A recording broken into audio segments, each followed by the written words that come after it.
هنحط شويه زيت زيتون. هنجيب السجق، هنقطع السجق حتت صغيره. هنحط بصل متقطع مكعبات صغيره. هنحط فلفل رومي وقوطه وفلفل حامي.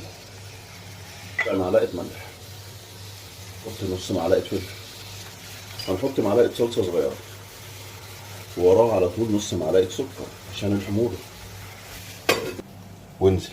نحط شويه ملح صغيرين، شويه كمون، نحط نص معلقه من دقه الثوم. طبعا الكلام ده كله في طاجن،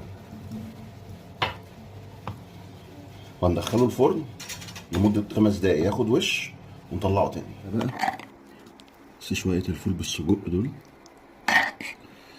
يا